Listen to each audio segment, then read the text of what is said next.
এর যুবক সন্তান ও পর্দার আড়ালের মাগো, আজকে তাকাইয়া দেখো, দুনিয়ার মালিক কর্মচারী যদি কাজ না করে তাহলে মালিক তাকে বেতন দেয় না।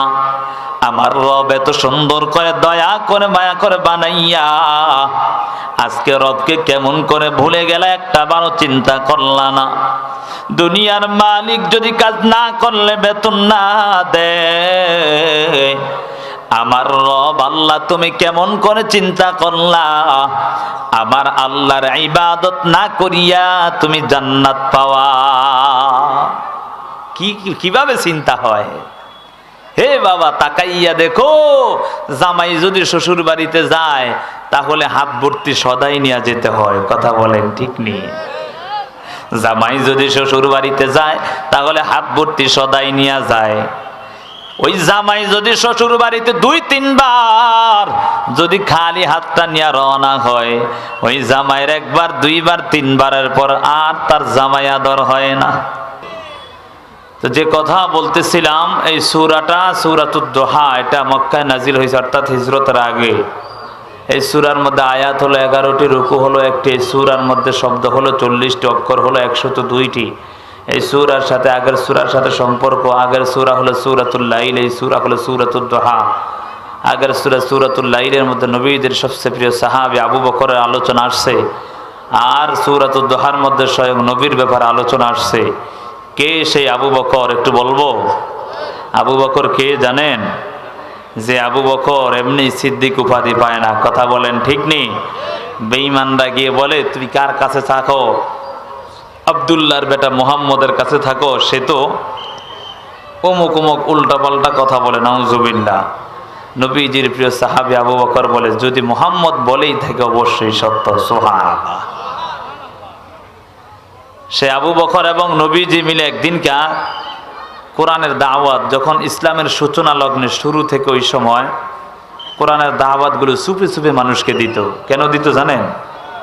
যাতে করে ওই সময় মুসলমানের সংখ্যা ছিল কম, এই জন্য মুসলমানের সংখ্যা কম হওয়াতে চুপে চুপে দাওয়াত দেওয়া লাগতো। বেঈমানরা নির্যাতন করত, মুসলমানদের ওপর কি করত? নির্যাতন করত, নবীর ওপর আঘাত করত। এই জন্য নবীজি সুপে সুপে কালেমার দাওয়াত দিতেন। একদিন গোপনে নবীজি মক্কার জমিনে দাওয়াত দিতেছেন, আবু বকর এবং নবীজি মিলিয়া।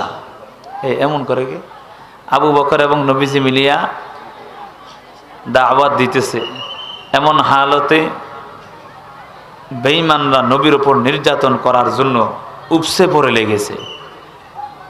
আবু বকর দেখিয়া সাথে সাথে নবীর ওপর ঝাঁপ দিয়া পড়েছে, যাতে করে একটা আঘাত নবীর ওপর না পড়ে। সুবহানাল্লাহ। কিতাবের মধ্যে লিখে শেষ পর্যন্ত আবু বকরকে আঘাত করতে করতে জমিনের মধ্যে অচেতন হয়ে পড়ে যায়। জমিনের মধ্যে অচেতন হয়ে পড়ে যায়। এমন অবস্থায় দেখবেন, যদি ভাই ভাই পারিবারিক শত্রুতা আমি থাকতে পারে, কিন্তু কেউ যদি তার ভাইকে আঘাত করে তাহলে সেটা সে মেনে নিতে পারে না। বলে আমার ভাইকে কেউ আঘাত করছো, আমার শরীরে 1 ফোঁটা রক্ত থাকা সত্ত্বে আমরা সেটা মানতে পারি না। আবু বকরকে যখন নির্যাতন করলেন, এমন অবস্থার মধ্যে আবু বকরকে যখন নির্যাতন করলেন, এমন অবস্থার মধ্যে তার পরিবারের লোক সকল ডাক দিয়া বলে, এই লোক সকল তোমরা শুনে নাও, আমাদের আবু বকর ইসলাম ধর্ম গ্রহণ করছে, এই জন্য কি তোমরা তার উপর এত নির্যাতন করবে? আমরাও তোমাদেরকে দেখে ছাড়বো। আবু বকর সিদ্দিক রাদিয়াল্লাহু তাআলা আনহুর মায়ের কাছে গিয়া বলে, এই দেখছো তোমার সন্তান ইসলাম ধর্ম গ্রহণ করার কারণে আজকে মানুষ কি পর্যন্ত নির্যাতন করছে, এবং আমরা মানুষের সামনে মুখ দেখাইতে পারি না। আর তোমার সন্তানরে বলবা মুহাম্মদের কাছে যেন না যায়। নাউজুবিল্লাহ বলবেন না? কি বলে? মুহাম্মদের কাছে যেন না যায়। আচ্ছা বলেন তো এটা কি সম্ভব? সাহাবায়ে কেরাম জীবন দেবে, নবীকে ছাড়বে? কথা বলেন, নবীকে ছাড়বে? কে কে ঘুমায় গেছেন একটু হাত তোলেন। ঘুমাইছেন?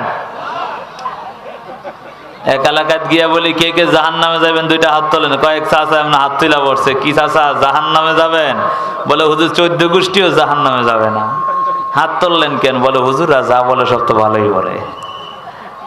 ঘুমায় গেছেন আপনারা? কে কে ফজরের নামাজ পড়বো না? দুটো হাত তোলেন। না এবার ঠিক আছে নাকি? কে কে ফজরের নামাজ পড়বো? দুটো হাত তোলে, আল্লাহকে দেখান। দেখেন কে হাত তোলে না। এবার দেখেন কে হাত তোলে না। নারে তাকবীর, নারে তাকবীর। মাইকেল হাত তোলে না, আমি কি বুঝছো? আচ্ছা যাক, যত ওয়াজ হয় মাইকলার চেয়ে বেশি আপনারা কিন্তু ওয়াজ শোনেন না, কথা বলেন ঠিক নেই। এরপরে মাইকলার আল্লাহ হেদায়েত করেন না। না সুন্দর দাড়ি রাখতে আছে আলহামদুলিল্লাহ, আল্লাহ কবুল করুন। নামাজ পড়বো তো ইনশাআল্লাহ। ঘুমান নাই তো আপনারা? আপনারা যদি ঘুমান আমিও আধা ঘন্টা ঘুমাবো, ঠিক আছে না? এই জন্য ঘুমায়েন না। যে আলোচনা হবে কোরআন হাদিস থেকে হবে ইনশাআল্লাহ।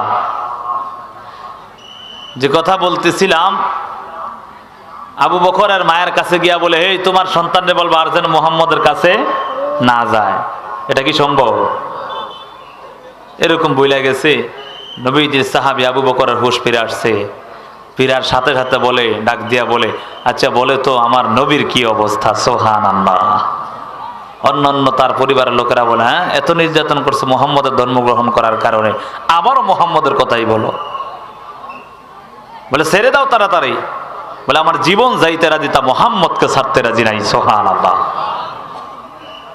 সে আবু বকরের কথা সূরাতুল লাইলের মধ্যে কিছু অংশ আলোচনা হয়েছে, সূরাতুদ দোহার মধ্যে স্বয়ং নবীর ব্যাপারে আলোচনা আসছে। এই সূরাতুদ দোহার ফজিলত, আমল, কেউ যদি কোনো মূল্যবান জিনিস হারিয়ে ফেলে, ওই ব্যক্তি ইস্তেগফার দুরূদ শরীফ 11 বার, কেউ বলেছেন 7 বার আদায় করে, বিসমিল্লাহর সহিত সূরাতুদ দোহা 7 বার পরে, ইন্না লিল্লাহ 41 বার আদায় করে ইস্তেগফার দুরূদ শরীফ পড়বে, অবশ্যই সে তার হারানো বস্তু পেয়ে যাবে। সুবহানাল্লাহ। তবে একটা কথা আছে, হুজুর ইন্না লিল্লাহ তো 41 বার পড়ি, কিন্তু হারানো বস্তু তো পাই না। আপনি 50,000 বার পড়লেও পাবেন না। কেন জানেন? আপনি পড়তে সময় চিন্তা করেন পাবনি, মনে ধারণা কি পাবনি। আপনি আগেই তো সন্দেহ ঢুকে গেছে। ইয়াকিন থাকতে হবে, কথা বলেন ঠিক নেই? যে অবশ্যই আমি মিথ্যা হতে পারি, আমার রবের কথা মিথ্যা হতে পারে না। কথা বলেন ঠিক না বেঠিক? আমি মিথ্যা হতে পারি, আমার নবীর কথা কখনো মিথ্যা হতে পারে না। কথা বলেন ঠিক নেই? তাহলে অবশ্যই ইয়াকিন রাখতে হবে। আল্লাহ তাআলা এখানে 2টা কসম খাইছেন। কয়টা? আল্লাহ কসম খাওয়ার কোনো দরকার নাই, কারণ আল্লাহ যেমন দামি তার কথাটাও তেমন দামি। কথা বলেন ঠিক নেই? কসম খাওয়ার তো কোনো দরকার নাই। আল্লাহ কসম খাইলেন কেন? বলে মানুষের খাসিয়ত হলো কসম খাইলে তার কাছে গুরুত্ব বেশি বোঝায়। একটা উদাহরণ দিলে বুঝবেন। আপনাদের এলাকার ব্যবসায়িক আছে না নাই? ব্যবসায়িক যখন পণ্য বিক্রি করে, ওই সময় ক্রেতার কাছে বলে, যারা ক্রয় করে তাদের কাছে বলে এটা 1 নাম্বার মাল। ক্রেতা বলে না 1 নাম্বার না, মনে হয় 2 নাম্বার। তখন ওই যে পণ্য বিক্রি করে টাকা পয়সা রাখে, সেই জিনিসটাকে আপনারা কি বলেন? ক্যাশ বাক্স নাকি? আগে বলি না কেন? কোনটা আবার আপনারা বলেন? বলে কোন বিপদে পড়ি, বুঝেন নাই? ক্যাশ বাক্স। দোকানদার কি করে? ক্যাশের বাক্স বলে, এই ক্যাশ বাক্সে 2টা কসম খাইলাম, এটা 1 নাম্বার মাল। তখন আমার মতো আপনার মতো পাবলিক চিন্তা করে, যাক কসম যেহেতু খাইছে 1 নাম্বারে মনে হয়।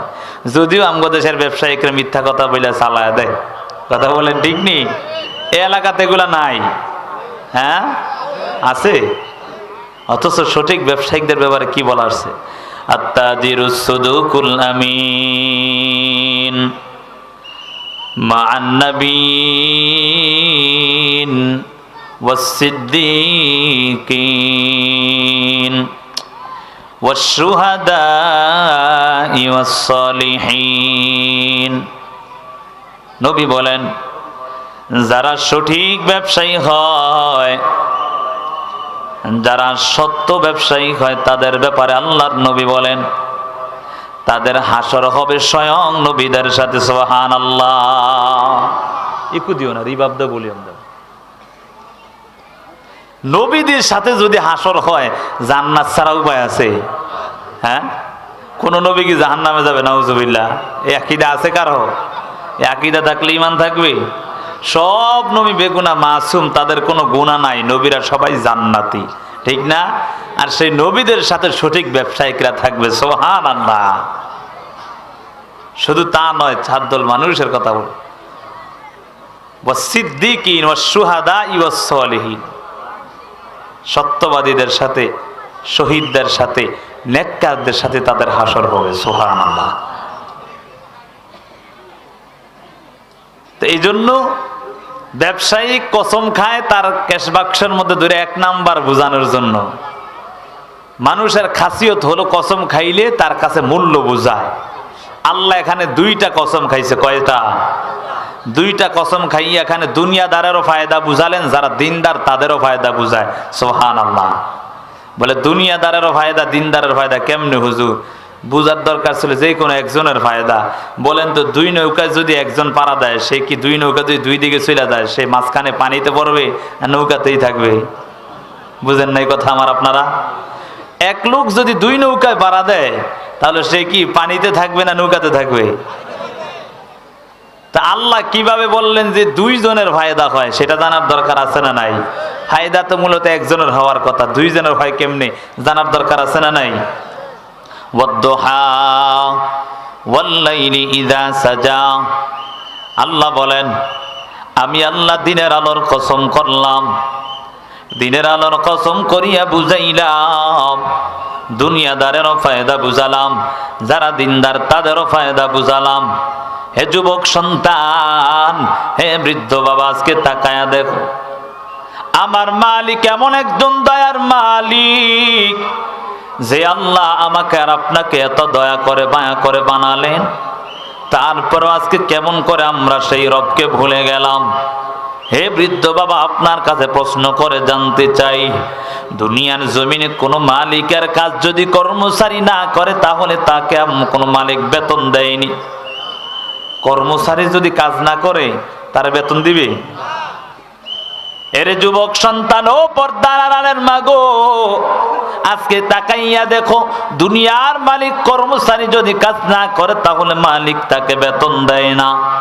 আমার রব এত সুন্দর করে দয়া করে মায়া করে বানাইয়া, আজকে রবকে কেমন করে ভুলে গেলে একটা বারো চিন্তা করলা না?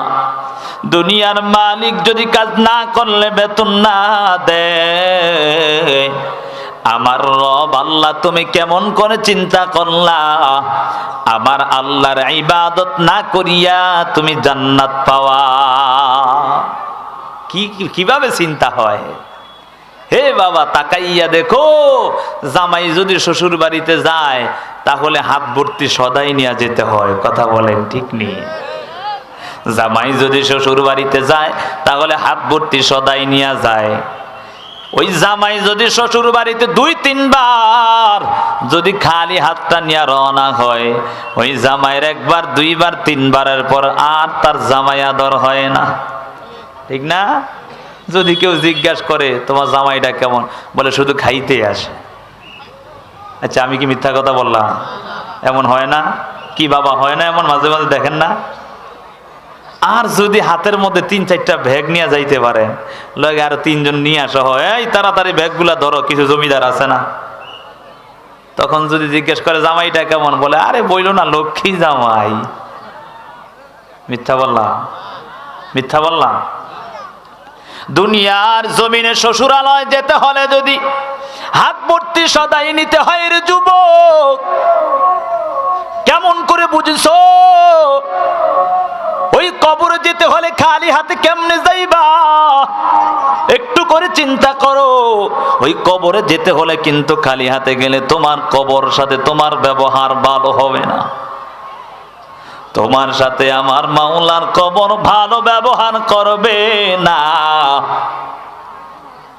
এজন্য আল্লাহ তাআলা বলেন, 2টা কসম করে দুনিয়াদারেরও ফায়দা বুঝালেন, দিনদারেরও ফায়দা বুঝালেন। বলে হুজুর, একজনের ফায়দা বুঝলাম, বুঝতে পারি 2 জনের কেমনে হয়? আল্লাহ তাআলা বদ্দুহা বলিয়া দিনের আলোর কসম করলেন। দুনিয়াদারের কেমন ফায়দা একটু উদাহরণ দিলে বুঝতে পারবেন। আপনাদের এলাকায় চাষাবাদ করেনি, জমিন চাষাবাদ করে, তাদেরকে কি বলেন? চাষি বা কৃষক, ঠিক না? ওই চাষাবাদ করনেওয়ালা জমিনের মধ্যে সকালে গিয়ে 1 ঘন্টায় যেই কাজটা 3 ঘন্টা করতে পারবে, বুঝছেন কথা? 1 ঘন্টা কাজ করে সেই 1 ঘন্টার কাজটা 3 ঘন্টার সমান হয়ে যায়। দোষের ঠেলায় সকাল সকাল কাজ করে, আর দুপুর কিংবা বিকালে 3 ঘন্টায়ও ওই সকালের 1 ঘন্টার কাজ হয় না, শরীর ক্লান্ত হয়ে যায়। কথা বলেন ঠিক নেই? বুঝেন নাই কথা মনে হয় আমার। কোন চাষি যদি চাষ করতে যায়, কাজ করতে যায়, তো সকাল সকাল শরীরে শক্তি থাকে, ভালো আবহাওয়াটা ঠান্ডা শীতল খুব ভালোই থাকে, গরমও লাগে না এত একটা, এমন কাজ করে 1 ঘন্টায় 3 ঘন্টার কাজ হয়ে যায়, ঠিক না? আবার দুপুর কিংবা বিকালে শরীর ক্লান্ত আস্তে আস্তে হয়ে যায়, ওই সময় 3 ঘন্টায় সকালের 1 ঘন্টার কাজ হয় না। তাহলে দুনিয়াদারের সকালের সময়টার মূল্য আছে না নাই? কথা বলেন আছে না নাই? আরেকটা উদাহরণ দিলে বুঝবেন। আপনাদের এলাকায় বিল্ডিং বানায় না, পাকা ঘর বানায় না, তাদেরকে কি বলেন? রাজমিস্ত্রি। সেই রাজমিস্ত্রির হেল্পার যদি দুপুর 12টা বাজে তার কাজে যায়, সে কাজে রাখবে? কেন? বলবে জমিদারের ছেলে বাসায় গিয়ে ঘুমা, সকাল সকাল আসার কথা, তুই আসছিস দুপুর 12টায়। কথা বলেন, তাহলে সকালে তার কাছে মূল্যটা আছে না নাই? যারা দিনদার হয় তাদের কেমন ফায়দা। মায়ার নবী হাদিসের মধ্যে বলেন, হে দিনাজপুরের মুসলমান, মায়ার নবী হাদিসের মধ্যে জানায়া দেন, শুনিয়া নাও, আমার আল্লাহ কেমন দয়ার আল্লাহ। আল্লাহ তাআলা বলেন, নবীর মাধ্যমে জানায়া দেন, হে নবী আমার আপনি উম্মতদেরকে জানায়া দেন, যারা সকালে ফজরের নামাজ আদায় করিয়া ওই স্থানের মধ্যে বসিয়া ইস্তেগফার দুরূদ শরীফ আদায় করে নাই, সূর্য ওঠার 15-20 মিনিট পর্যন্ত ধৈর্য ধারণ করিয়া নেয়, তারপর 4 রাকাত ইশরাকের নামাজ আদায় করে। কিসের নামাজ? ইশরাকের নামাজ। কয় রাকাত? 4 রাকাত ইশরাকের নামাজ আদায় করে নেয়। মায়ার নবী হাদিসের মধ্যে জানায়া দেন, ওই বান্দা ওই বান্দির আমল নামায় আমার আল্লাহ একটা কবুল উমরা এবং বড় হজের সওয়াব দান করে। সুবহানাল্লাহ। কত বড় বড় হাজী সাহেব হজ করে আসছে, হজ কবুল হয়েছে কিনা তার কোনো গ্যারান্টি নাই। কথা বলেন ঠিক নেই? আমরা যে ইশারের নামাজ আদায় করলাম, সেই নামাজ কবুল হয়েছে কিনা আমাদের কারো জানা নাই, তবে আল্লাহ কবুল করবেন আশা রাখি ইনশাআল্লাহ। কথা বলেন ঠিক নেই? আমার মালিক কবুল করছে কিনা আমাদের জানা নাই। হে যুবক সন্তান, হে বৃদ্ধ বাবা, পর্দার আড়ালের মা গো, আজকে তাকাইয়া দেখো, আমার মালিক আল্লাহ জানায়া দেন, যারা সকালের সময়টাকে মূল্য দিয়া ফজরের নামাজ আদায় করিয়া তারপর তারা ইশরাকের নামাজ আদায় করে নেয়, সূর্য ওঠার 15-20 মিনিট পর্যন্ত অপেক্ষা করিয়া আমার মালিক তার আমল নামায় এত সওয়াব দান করবে জানো, বলে যেই সওয়াব একটা কবুল উমরা এবং বড় হজের সওয়াব দান করে। সুবহানাল্লাহ। যারা দিনদার তাদেরও ফায়দা বুঝলাম। আল্লাহ দ্বিতীয় কসম করে বললেন, ওয়াল্লাইলি ইযা সাজা, নিজুম রাতের কসম আমার আল্লাহ করলেন। নিজুম রাতের কসম করিয়া যারা দিনদার তাদেরও ফায়দা বুঝালেন, যারা দুনিয়াদার তাদেরও ফায়দা আমার আল্লাহ বুঝালেন। এরে বাবা, বলে বলে কেমন করে আবার দুনিয়াদার দিনদারের ফায়দা হয়? যারা দিনদার দুনিয়াদার তাদের ফায়দা কেমন করে জানো? আল্লাহ তাআলা শপথ খাইয়া জানায়া দেন, ওয়াল্লাইলি ইযা সাজা, নিজুম রাতের কসম আমার আল্লাহ করলেন। এই কসম করিয়া দুনিয়াদারের কেমন ফায়দা বুঝলাম। বলে কেমন ফায়দা জানো? বলে তারা সারাটা দিন কাজ করিয়া বেশি ক্লান্ত হয়ে গেলে, যত বেশি ক্লান্ত হবে রাত্র যত গভীর হবে তার ঘুমটা তত বেশি হয়ে যাবে। বুঝেন নাই? রাত্র যত গভীর হইবে দুনিয়াদারের ঘুমটাও তত বেশি হবে। কথা বলেন ঠিক নেই? আর ঘুম সারলে, ঘুম যদি ভালো হয় তাহলে তার ক্লান্তিটাও দূর হয়ে যায়। কথা বলেন ঠিক নেই? আল্লাহ কোরআনের মধ্যে বলেন, ওয়াজআলনা নাওমাকুম সুবাতা, আমি আল্লাহ নিদ্রাকে দিয়েছি তার ক্লান্তি দূর করার জন্য। আল্লাহ তাআলা ওয়াল্লাইলি ইযা সাজা, নিজুম রাতের কসম করিয়া বুঝায়, হে দুনিয়ার মানুষ শুনিয়া নাও, দুনিয়াদারের ফায়দা বুঝলা, যারা দিনদার তাদের ফায়দাটা একটু বুঝিয়া নাও। রাত্র যত গভীর হয় আমার মাওলার কিছু খাটি আশিক রাত্রটা ঘুমায় না, ওই রাত্রটা যায় নামাজ বিছাইয়া আমার মাওলার সাথে তার সম্পর্কটা তত বেড়ে যায়। কথা বলেন ঠিক না বেটি? যারা দিনদার হয় রাত্র যত গভীর হয় যায় নামাজটা বিছাইয়া আমার মাওলার সাথে তার সম্পর্কটা তত বেড়ে যায়। এই জন্যই তো বলে অতীব গভীর হয় রজনী যখন নীরবে প্রভুর নাম জপিয় তখন। প্রভুর করুণা যদি পাইবার চাও, প্রভুর করুণা যদি পাইবার চাও, গভীর রাতে উঠে প্রভুর গুণগান গাও, গভীর রাতে উঠে প্রভুর গুণগান গাও। এজন্য বাবা যারা দিনদার হয় তাদের রাত্রটা খুব মূল্য বেড়ে যায়, দুনিয়াদাররা ঘুমায় যায়। যারা দিনদার হয় তারা তাদের নামাজটা বিছাইয়া আমার মাওলার সাথে সম্পর্কটা বাড়ায় দেয়। আজকে আমরা আমার মাওলার সাথে সম্পর্কটা নাই। এরে বাবা একটু চিন্তা করো, আজকে আমাদের মা বোনদেরও মাওলার সাথে সম্পর্ক নাই। অথচ আগের জমানায় তাকাইয়া দেখো কোন মা বোনরা তাহাজ্জুদ মিস করতেন না। কুরাইশ বংশের একজন আল্লাহর বান্দি খাঁটি আশিক ছিলেন। আল্লাহর বান্দি মাগরিবের নামাজ আদায় করিয়া ওই অবস্থার মধ্যে মাগরিবের নামাজ আদায় করিয়া বিছানার মধ্যে বসিয়া আমার মাওলার কোরআনের সাথে সম্পর্কটা লাগায় দেয়। কোরআন তেলাওয়াত করতে করতে এক পর্যায়ে এশারের আজান দিয়া দেয়। এশারের নামাজ আদায় করিয়া আল্লাহর বান্দি খাবার খাইয়া ওই অবস্থার মধ্যে কিয়ামুল লাইল অর্থাৎ নফল নামাজ পড়ার জন্য, রাত্রে নফল নামাজ পড়ার জন্য এশারের নামাজ আদায় করিয়া খাবার খাইয়া কিয়ামুল লাইল অর্থাৎ নফল নামাজ পড়ার জন্য দাঁড়ায় গেলেন। তাকবীরে তাহরিমা বাঁধার পর আল্লাহর বান্দি সূরা ফাতিহা তেলাওয়াত করলেন। সূরা ফাতিহা তেলাওয়াত করিয়া এক পর্যায়ে যখন সূরা ফাতিহা শেষ করলেন, এখন সূরা মিলানুর পালা। ওই অবস্থার মধ্যে আল্লাহর বান্দি সূরা বাকারা তেলাওয়াত শুরু করে দিলেন। সূরা বাকারা তেলাওয়াত করতে করতে এক পর্যায়ে তাকায় দেখে কয়েক পৃষ্ঠা তেলাওয়াত হয়ে গেল। মনে হয় রুকু যাবে, তারপরও তার মনের চাহিদা মিটে না, আর একটু তেলাওয়াত করি তারপর আমি রুকুতে যাব। আল্লাহর বান্দি আবার তেলাওয়াত করতে করতে এক পর্যায়ে সূরা বাকারা শেষ হয়ে যায়। সুবহানাল্লাহ। বলেন তো সূরা বাকারা ছোট না বড়? মনে হয় 2-3 পৃষ্ঠা, আড়াই পারার উপরে কথা বলেন ঠিক না বেঠি? আল্লাহর বান্দি সূরা বাকারা তেলাওয়াতের পর মনের মধ্যে কেমন যেন শান্তি নাই, মনে হয় আর একটু তেলাওয়াত করলে আর একটু মজা পাবো। আল্লাহর বান্দি আবার সূরা আলে ইমরান তেলাওয়াত শুরু করে দিলেন। তেলাওয়াত করতে করতে একবার মনে চাই রুকুতে যাবি, আবার না আর একটু তেলাওয়াত করি, আর একটু তেলাওয়াত করলে মনে হয় আর একটু ভালো লাগবে। এমন তেলাওয়াত করতে করতে কিতাবের মধ্যে পাওয়া যায় আল্লাহর বান্দি আর একটু তেলাওয়াত করতে করতে এক পর্যায়ে প্রায় কোরআন শেষের দিকে চলে যায়। সুবহানাল্লাহ। কে যেন ডাক দেয়, এরে আল্লাহর বান্দি তাড়াতাড়ি নামাজ শেষ করো, ফজরের সময় হয়ে যাচ্ছে, তাড়াতাড়ি নামাজটা শেষ করিয়া নাও।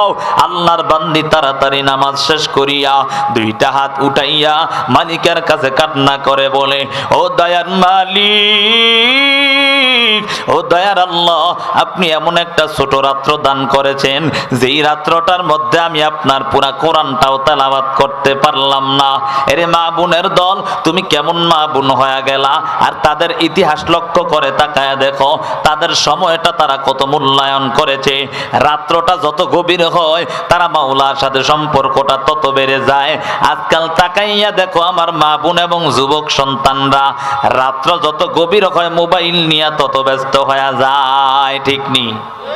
এই সমাজে নাই এমন?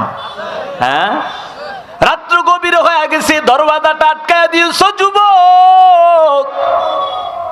ওই অবস্থার মধ্যে তুমি তোমার মাকে ভয় করেছো, তুমি তোমার বাবাকে ভয় করিয়া তোর দরওয়াজাটা আটকায়া দিলা। এর যুবক সন্তান, তোমার কাছে প্রশ্ন করে জানতে চাই, তোমার মা দেখবে, এই জন্য মনে হয় তোমার লজ্জা হবে, সম্মান কমে যাবে। তোমার বাবা দেখবে, তোমার শরম হবে, লজ্জা লাগবে।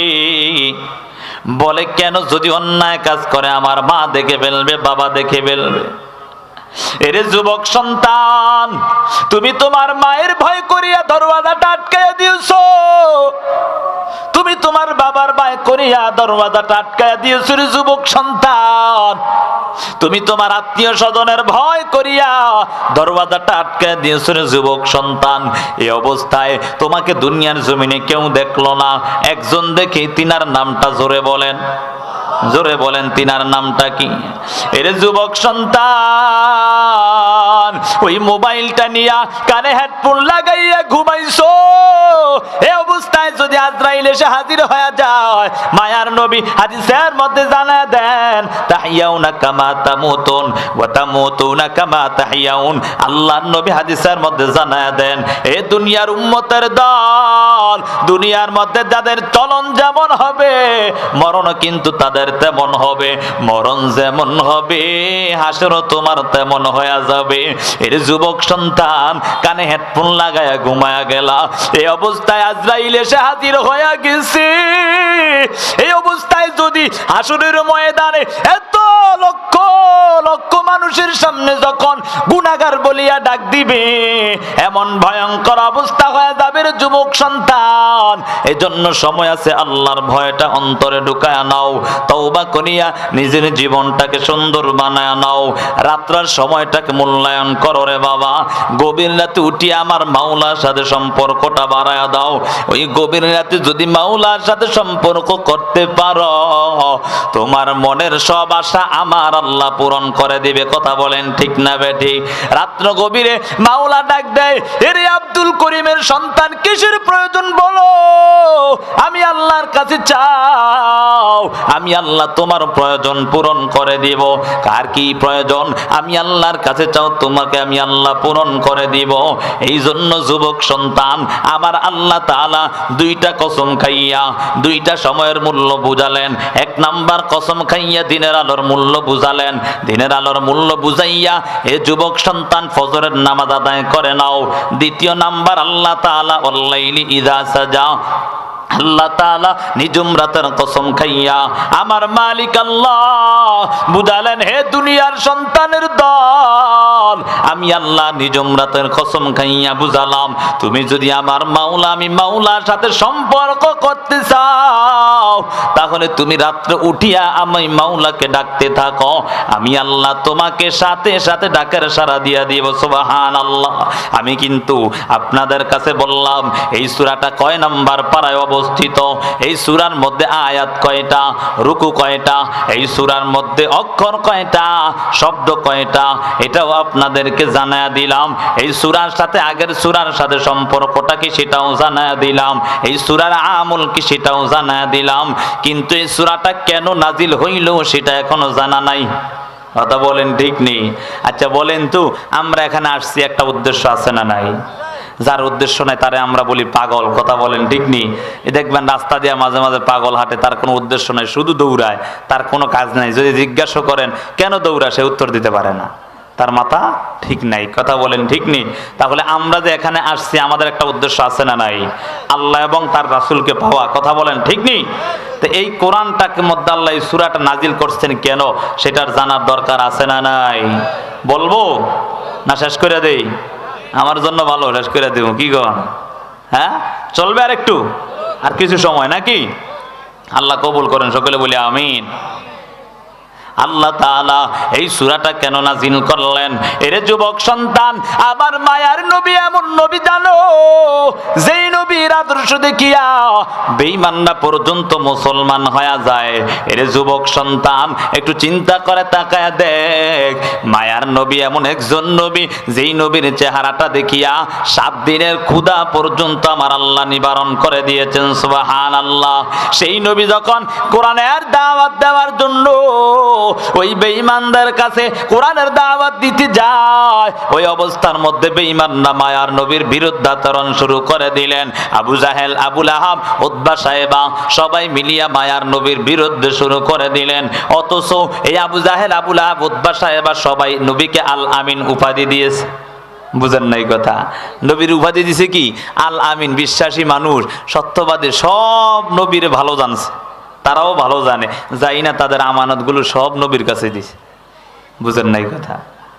নবীকে এত বিশ্বাস করছে, তারাই আবার যখন নবী কালেমার দাওয়াত দেয় তখন তারাই বলে মুহাম্মদ পাগল হয়েছে। নাউজুবিল্লাহ। জোরে বলবেন না নাউজুবিল্লাহ? বানায় বলি না, তাফসীর থেকেই বলতে যে আপনাদের। মায়ার নবী যখন কালেমার দাওয়াত দিতেছে, এই অবস্থার মধ্যে আবু জাহেল, আবু লাহাব, উতবা সাহেবা ডাক দিয়া বলে, আরে আব্দুল্লাহর বেটা মুহাম্মদ, বলো তুমি কি করতেছো? তুমি আমাদের লাত উজ্জার বিরুদ্ধে কথা বলতেছো।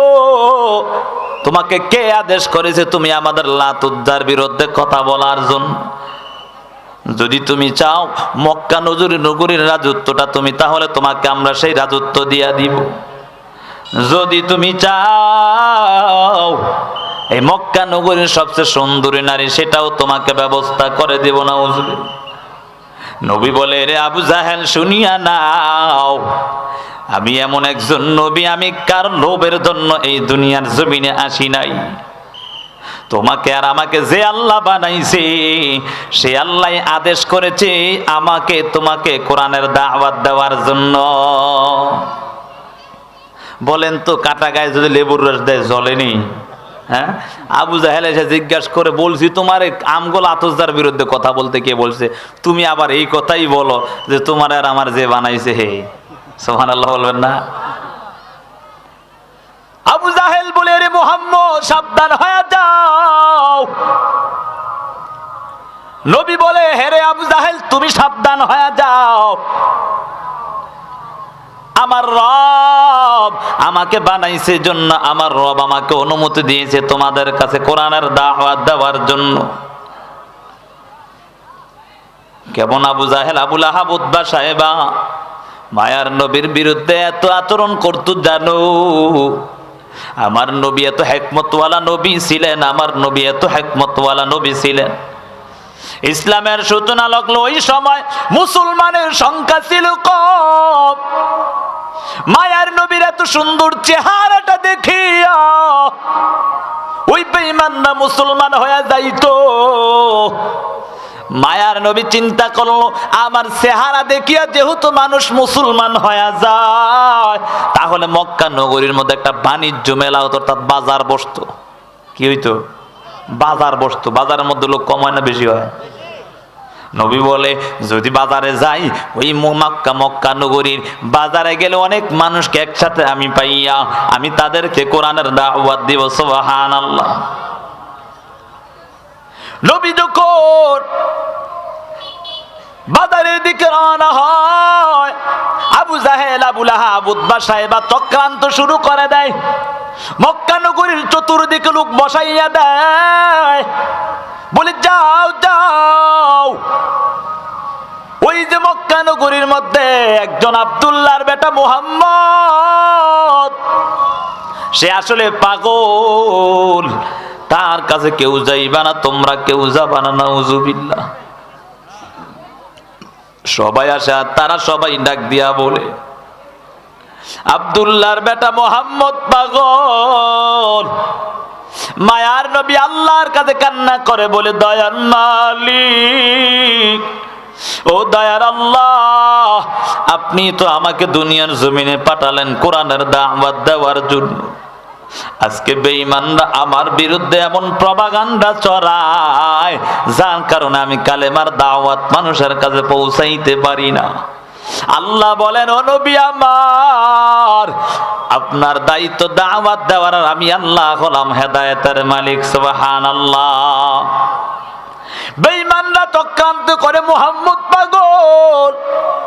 আল্লাহ বলেন, ওয়া মাকারু ওয়া মাকারাল্লাহ ওয়া মাকারু ওয়া মাকারাল্লাহ ওয়াল্লাহু খায়রুল মাকিরিন।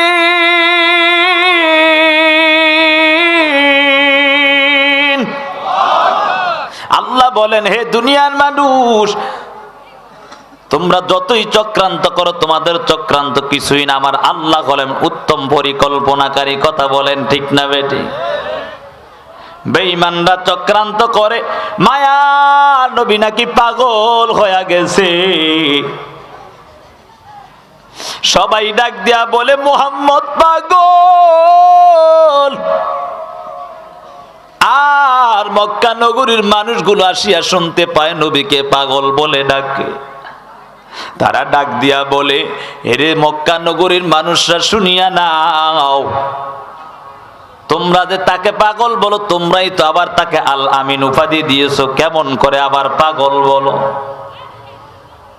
বলে, না না, সে পাগল হয়ে গেছে, আর তার কাছে যাওয়া যাবে না। লোক সকল ডাক দিয়া বলে, হে দুনিয়ার মানুষের দল, শুনিয়া নাও, এমন একজন মুহাম্মদ আমরা পেয়েছি যার চেহারাটা দেখলেও আমাদের কলিজাটা ঠান্ডা হয়ে যায়। আবু জাহেল, আবু লাহাব, উতবা সাহেবা সবাই বলতো মুহাম্মদের কাছে যাইস না। অথচ রাত্র যত গভীর হইতো, গভীর বেলা মায়ার নবীর ঘরের কিনারায় দাঁড়াইয়া দাঁড়াইয়া মায়ার নবীর জবান মুবারক থেকে কোরআনের তেলাওয়াত শুনতেন। সুবহানাল্লাহ। রাত্র গভীরে আবু লাহাব, আবু জাহেল দুইজন চুপে চুপে যায়।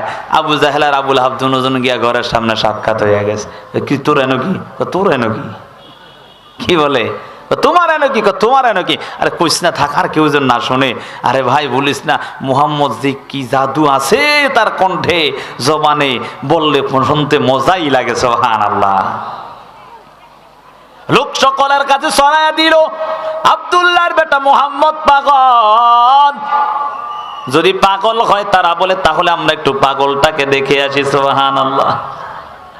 সবাই এক এক করে ওই তাদের বলা পাগল দেখতে যায়, আর আমার নবীর সবাই পাগল হইয়া মুসলমান হয়ে যায়। বেঈমানরা চক্রান্ত আরো শুরু করে দিল, কি করা যায়? আবু লাহাব, উতবা সাহেবা বড় দুষ্ট ছিল। আবু জাহেলকে ডাক দিয়া বলে, এরে আবু জাহেল সর্দার, শুনিয়া নাও, মুহাম্মদের যেই চেহারা, ওই চেহারার দিকে তাকাইয়া মক্কা নগরীর সমস্ত লোক সকল মুসলমান হয়ে যাইতেছে। তুমি যেই চক্রান্ত করছো এটা কিছুই হইতো না। এবং যদি আর কয়েকটা দিন চলে সবাই মুসলমান হয়ে যাবে। সুবহানাল্লাহ। কেমন নবী আমার জানো? যেই নবীর আদর্শ দেখিয়া বেঈমানরা মুসলমান হয়ে যায়। আমার মায়ার নবী একদিন মায়ার নবীর কন্যা ফাতেমার বাসায় গিয়া হাজির হয়ে গেলেন।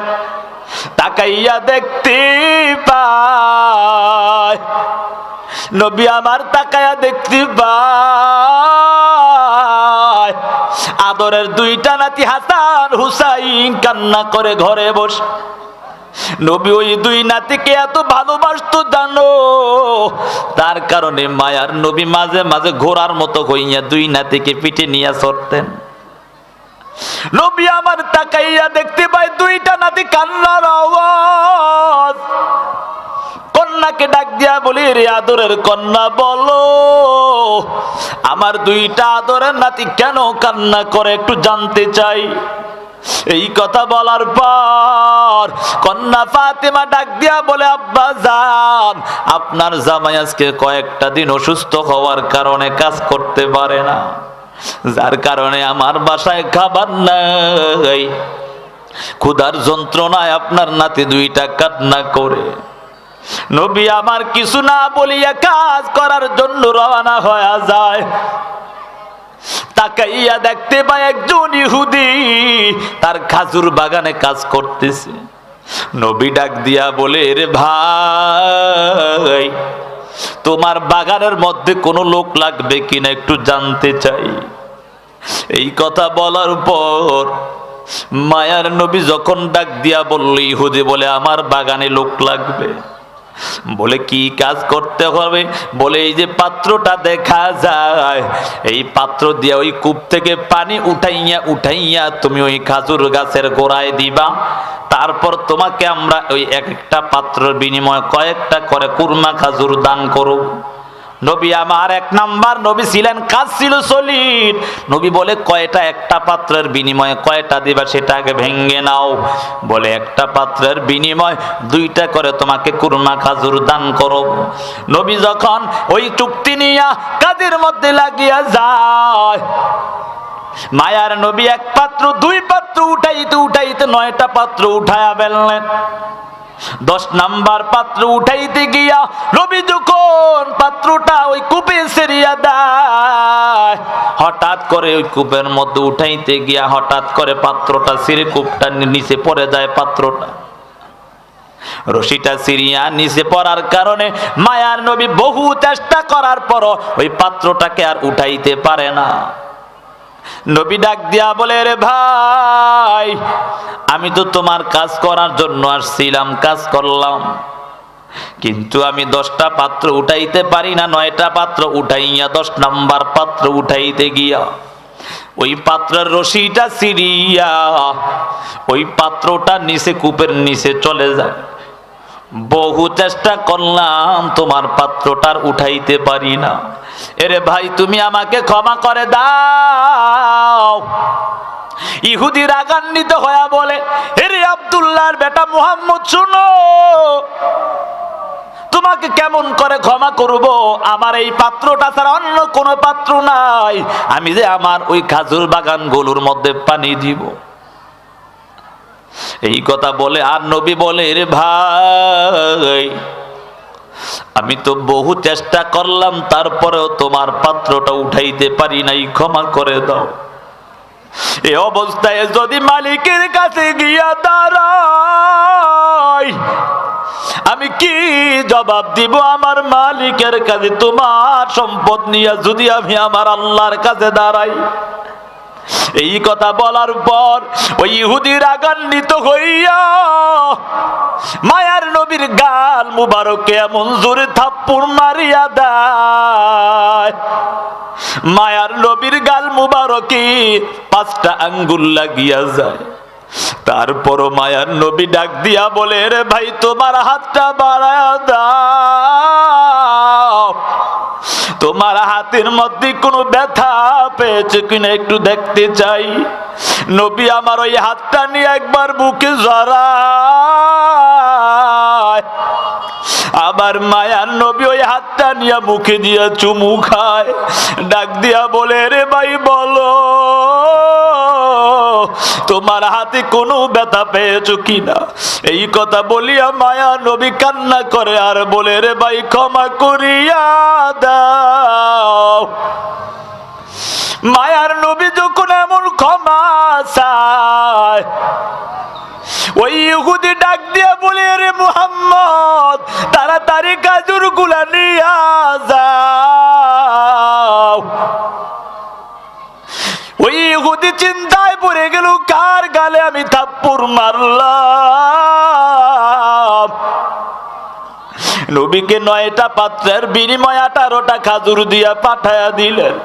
নবী যখন বাসায় গিয়া হাজির, এমন অবস্থার মধ্যে কন্যা ফাতেমা তাকাইয়া দেখতে পায় বাবার গাল মুবারকে 5টা আঙ্গুল লাগিয়া রইছে। কন্যা ফাতেমা ডাক দিয়া বলে, রে আব্বাজান, বলো তোমাকে কে আঘাত করেছে একটু জানতে চাই। আজকে তোমার মা নাই, তোমার বাবা নাই, এই দুনিয়ার জমিনে কেউ নাই, তোমাকে কে এমন আঘাত করেছে একটু জানতে চাই। এমন ভাবে কান্না করে আর বলে, আব্বাজান, বলো তোমাকে কে আঘাত করেছে? এমন বলার পর মায়ার নবী কিছুই বলে না। মায়ার নবী ওই আদরের নাতিদেরকে খাজুর গুলো নিয়ে দিয়া বলে, রে নাতি, দই খেয়ে নাও। এদিক দিয়া কিছুক্ষণ পর তাকাইয়া দেখে, মায়ার নবী তাকাইয়া দেখতে পায় ওই ইহুদি কেমন যেন পাগলের মতো দৌড়ায়। ইহুদি পাগলের মতো দৌড়ায়া বলে, এরে আব্দুল্লাহর বেটা মুহাম্মদ, আমাকে তুমি ক্ষমা করিয়া দাও। আমি যদি এই অবস্থায় আমার মাওলার কাছে যাই, জাহান্নাম ছাড়া উপায় নাই, তাড়াতাড়ি আমাকে কালেমা পড়ে মুসলমান বানায়া দাও। নবী আমার কালেমা পড়ে মুসলমান বানাইয়া ওই ইহুদিকে বুকে জড়াইয়া ধরে বলে, এর সাহাবী আয় আয় আয়, আমার বুকে আয়। নবী যখন ওই সাহাবী, এখন তো সাহাবী হয়ে গেছে, যখন বুকে জড়াইয়া এমন ভাবে কলিজাটা বড়ে পাঞ্জা করে ধরে, ওই সাহাবী কান্না করিয়া বলে, নবী আমাকে ক্ষমা করে দাও, আমি বুঝতে পারি নাই, এজন্য তোমার সাথে অন্যায় করেছি। নবী বলে, এরে সাহাবী, আমি তো এমন একজন নবী যেই নবী কখনো জুলুমের শিকার হলেও প্রতিশোধ নেই না। আমি এমন একজন নবী যেই নবী কখনো কারো সাথে জুলুম করি না, জুলুমের শিকার হলেও প্রতিশোধ নেই না। আমি এমন একজন নবী, আমার চরিত্র দেখিয়া বেঈমানরা মুসলমান হয়। মায়ার নবী যখন ওই ইহুদি এখন সাহাবী হয়ে গেল, নবীর সাহাবীকে বুকে জড়াইয়া বলে, তোমার হাতটা দাও, হাতটা দিয়ে একটু মুসাফা করি। তাকাইয়া দেখে হাতের মধ্যে রক্ত দেখা যায়। মায়ার নবী বলে, তোমার হাতটা কোথায়? কিছুক্ষণ আগে না তুমি আমাকে সেই হাতটা দিয়ে আঘাত করেছো। ওই সাহাবী ডাক দিয়া বলে, নবী আমার, আমি যেই হাতটা ওই বিশ্ব নবীর গাল মুবারকে লেগেছে, ওই হাতটার আমি দুনিয়ার জমিনে রাখতে চাই না। বলে, হাতটা কোথায়? বলে, আমি হাতটা পালাইয়া দিয়া আমি ওই ব্যাগের মধ্যে নিয়ে আসলাম, এই হাতটা আর আমি দুনিয়ার জমিনে রাখবো না। নবী বলে, তোমার হাতটা আমার কাছে দাও। নবী যখন বললেন, হাতটা দিয়া দিলেন। নবী আমার তিনার লালা মুবারক দিয়া যখন হাতটা লাগাইয়া দেয়, সাথে সাথে হাতটা এত মজবুত হয়ে যায়। হে বাবা, শুনিয়া নাও, হাদিসের মধ্যে আসছে এত মজবুত হয়ে যায়, আগের থেকে আরো শক্তিশালী হয়ে যায়। এমন নবী আমরা পেয়েছি জানো, যেই নবীকে এত নির্যাতন করেছি, ওই বেঈমানরা কত নির্যাতন করলো। আম্মা জান হযরত আয়েশা সিদ্দিকা রাদিয়াল্লাহু তাআলা আনহা একদিন ডাক দিয়া বলে, ও নবী আমার, বলো তোমার শরীরে কোনোদিন রোগ হয়েছে কিনা? নবী এই কথা শুনিয়া নবী আয়েশাকে ডাক দিয়া বলে, এরে আয়েশা, শুনিয়া নাও, আমি এমন একজন নবী যেই নবীর শরীরে মশা মাছি বসাও হারাম ছিল। ও আয়েশা, আমার কোনো এমন কোনো রোগ হয় না। আয়েশা ডাক দিয়া বলে, নবী আমার, বলো তাহলে কেন তোমার পিঠে এত আঘাতের দাগ দেখা যায়? নবীর এই কথা শুনিয়া নবী ডাক দিয়া বলে, ও আয়েশা, শুনিয়া নাও, আমি যখন কালেমার দাওয়াত দেওয়ার জন্য ওই তায়েফের জমিনে আমি যখন কোরআনের দাওয়াত দিতে যাইতাম, ওই সময় ওই তায়েফের জমিনে ওই বেঈমানরা আমার উপর এত নির্যাতন শুরু করে দিত, তাদের ছোট ছোট বাচ্চাদেরকে লেলিয়ে দিত, তারা আমার উপর এত আঘাত করত। ওই পাথর ঢিল মারার কারণে আমি নবীর দিনের লাগি কষ্ট করে, নবী আমার জীবন ভরে দিনের লাগি কষ্ট করে, দান দান শহীদ করিলেন ওহুদেরই ময়দানে, নবী বিনে কে তরাবে ফুলসিরাত মিজানে, নবী বিনে কে তরাবে ফুলসিরাত মিজানে। চলো চলো চলো মুমিন চলো নবীর সন্ধানে, নবী বিনে কে তরাবে ফুলসিরাত মিজানে। এরে যুবক সন্তান, আমি এমন একজন নবী পাইছি, তুমি পেয়েছো জানো, যেই নবীকে এত নির্যাতনের পরেও কালেমার দাওয়াত বন্ধ করে দেয় নাই। মায়ার নবী যখন কোরআনের দাওয়াত দিতে লাগলেন, মায়ার নবীর বিরুদ্ধে ওই বেঈমান আবু জাহেল, আবু লাহাব, উতবা সাহেবা নবীর বিরুদ্ধে এমন চক্রান্ত শুরু করে দিলেন। চক্রান্ত করিয়া দেখে নবীকে ঠেকাইতে পারে না। নবীকে ঠেকাইতে না পারিয়া তারা সবাই সিদ্ধান্ত করে নিলেন, না না, আব্দুল্লাহর বেটা মুহাম্মদকে যেমনে হোক ঠেকানো লাগবে। এই চিন্তা করিয়া নবীর বিরুদ্ধে করার জন্য মদিনার জমিনে তাওরাতের পণ্ডিত একজন লোকের কাছে গিয়া হাজির হয়ে গেল। আবু জাহেল ডাক দিয়া বলে, এরে তাওরাতের পণ্ডিত, আমাদের এলাকার মধ্যে একজন সন্তান আছে আব্দুল্লাহর বেটা মুহাম্মদ, তার দাদার নাম আব্দুল মুত্তালিব, তার বাবার নাম আব্দুল্লাহ, তার মায়ের নাম আমেনা। ওই সন্তানটা আসিয়া ওই এলাকার মধ্যে সর্বশেষ নবী দাবি করে এবং এক আল্লাহর দাওয়াত দেয় আমাদের লাত উজ্জার বিরুদ্ধে বলে। এমন নবী আমরা পেয়েছি জানো, যেই নবীর কথা তার 104খানা কিতাবের মধ্যে আল্লাহ লিখে রাখছেন। এরে বাবা জানো, সেই নবীর কথা যখন তাওরাতের পণ্ডিতের কাছে বলা হয়, তাওরাতের পণ্ডিত শুনিয়া বুঝতে পারলেন এটা আমার নবী।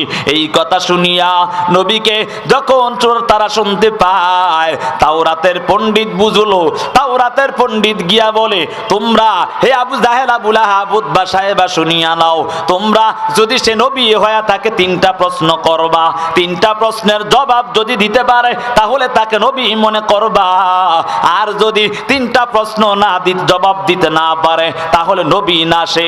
তারা 3টা প্রশ্ন করে দিলেন। 3টা প্রশ্ন নিয়ে হাজির হয়ে গেলেন মায়ার নবীর কাছে। ডাক দিয়া বলি, রে আব্দুল্লাহর বেটা মুহাম্মদ, তুমি যদি আমাদের এই 3টা প্রশ্নের জবাব দিতে পারো তাহলে আমরা মুসলমান হয়ে যাব।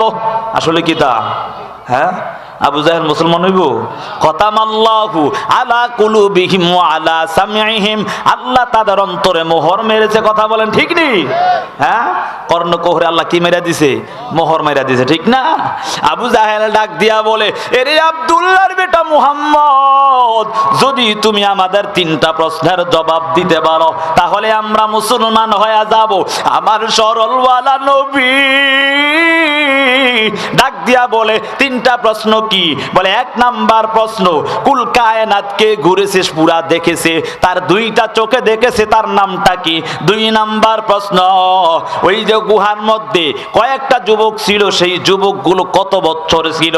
3 নাম্বার প্রশ্ন, রূহ বলতে কি বোঝায়? নবী আমার এই কথা শুনিয়া বললে, ঠিক আছে চাচা, আমি আপনাদের জবাব দিয়ে দিব। নবী যখন এই কথা বললেন, ওই বেঈমান আবু জাহেল, আবু লাহাব, উতবা সাহেবা তারা ডাক দিয়া বলে, না না, হবে না, আগে তুমি বলো 3টা প্রশ্ন কখন দিবা? নবী আমার 24 ঘন্টা সময় নিয়ে বললেন, আমরা 3টা প্রশ্নের জবাব দিব 24 ঘন্টা পর।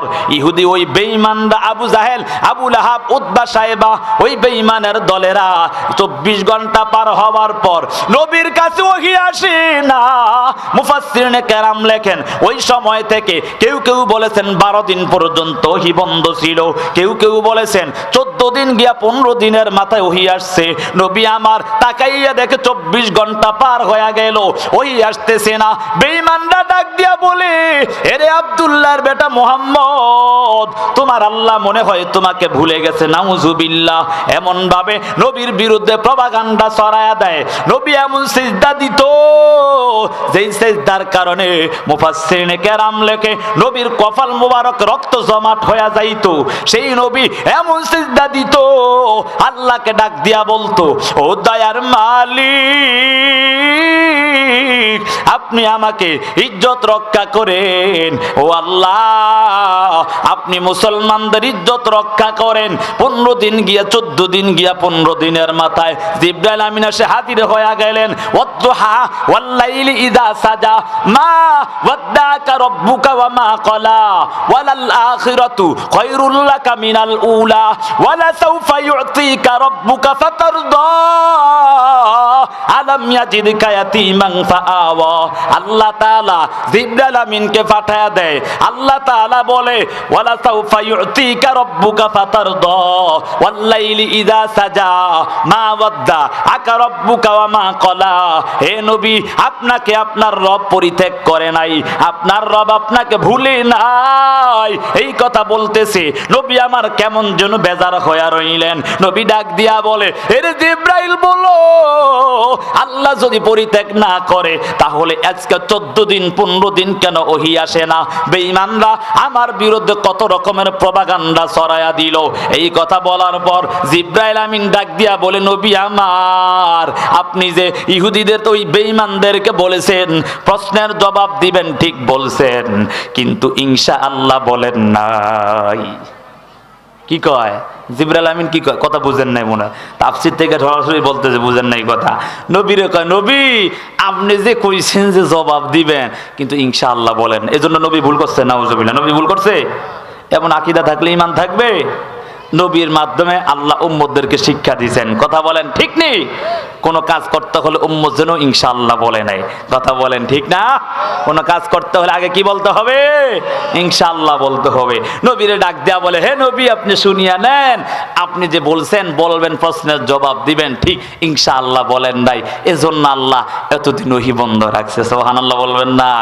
দ্বিতীয় আরেকটা কারণ, ও নবী আমার, এই কোরআনটা এমন কোরআন, আমার আল্লাহ যেমন দামি এই কোরআনটাও তেমন দামি। এই কোরআনটাকে নাজিল করিয়া আল্লাহ তাআলা বলে, লাউ আনজালনা হাযাল কুরআনা আলা জাবালিল লারাআইতা খাশিআম মুতাসাদ্দিআম মিন খাশিয়াতিল্লাহ। আমার মালিক আল্লাহ কোরআনকে যখন নাজিল করলেন, কোরআন নাজিল করিয়া আল্লাহ তাআলা পাহাড়ের কাছে দিতে চাইলেন, পাহাড় তা গ্রহণ করে নাই। কেন করো নাই? ওই কোরআনের ভার সহ্য করতে পারবে না। আমার আল্লাহ কোরআনটাকে আসমানের কাছে দিতে চাইলেন, আসমানও তা গ্রহণ করে নাই, জমিনও তা গ্রহণ করে নাই। আমার মায়ার নবীর উপর কোরআনটাকে দিলেন। জিবরাইল আমিন ডাক দিয়া বলে, ও নবী আমার, আমার আল্লাহ যেমন দামি তার কোরআনটাও তেমন দামি। আপনার উপর মাত্র ওহী নাজিল শুরু হয়েছে, ও নবী আমার, লাগাতার যদি আপনার উপর কোরআন নাজিল হতেই থাকে, এই কোরআনের ভার সহ্য করতে কষ্ট হয়ে যাবে। মাঝে মাঝে ওহী আসলে আপনার ঘাম মোবারক বের হয়ে যায়। এই কারণে আমার আল্লাহ, আপনি একটু কিছুদিন বিশ্রাম নেওয়ার জন্য আমার আল্লাহ এতদিন পর্যন্ত ওহী পাঠায় না। এর দুনিয়ার মানুষের দল আজকে আমার মায়ার নবী এত কষ্ট করার পর আজকে কেমন করে নবীকে ভুলে গেলা? আর অন্যায় করো না, জাহান্নামের আযাব সহ্য করতে পারবা না। গুনাহগার বেঈমান হইয়া যদি অন্ধকার কবরে যাও, ওই কবরের আযাব সহ্য করতে পারবা না। মায়ার নবী হাদিসের মধ্যে বলেন, আল কবরু রাউযাতুম মির রিয়াজিল জান্নাহ আও হুফরাতুম মিন হুফারিন নার। মায়ার নবী বলেন, যারা গুনাহগার বেঈমান হয়ে অন্ধকার কবরে যাবে, তাদের কবরগুলো জাহান্নামের গর্ত। এমন ভয়ঙ্কর অবস্থা হয়ে যাবে, গুনাহগার হয়ে যদি কবরে যায়, দুই পাশের মাটি চাপ, এমন ভয়ঙ্কর অবস্থা হয়ে যাবে, এক পাশের হাড়গুলো অপর পাশে ঢুকে যাবে। ওই গুনাহগারের কবরের মধ্যে 70 থেকে 99টা সাপ নিযুক্ত করে দেওয়া হবে। ওই সাপের ধ্বংসনে এমন ভয়ঙ্কর অবস্থা, জানো, এমন কঠিন অবস্থা হয়ে যাবে, 70 গজ নিচে চলে যাইবা। হাদিসের মধ্যে আসছে, ওই সাপ যদি দুনিয়ার জমিনে একটা বার শ্বাস পালাইতো, তাহলে কিয়ামত পর্যন্ত দুনিয়ার জমিনে গাছপালা তরুলতা কিছুই জন্মাইতো না। এজন্য যুবক সন্তান, গুনাহগার হইয়া কবর যাওয়ার সুযোগ নাই। ও মা বোনের দল, ও বৃদ্ধ বাবা, আর অন্যায় করো না। ওই জাহান্নামের আযাব সহ্য করতে পারবা না। কবরে রাখার পর মুনকার নাকির প্রশ্ন করবে, রবের পরিচয় দাও, ধর্মের পরিচয় দাও, নবীর পরিচয় দাও। যদি গুনাহগার হয়ে যাও, শুধু বলবা হা হা লা আদিরি, আমি কিছুই জানি না, কিছুই জানি না, কিছুই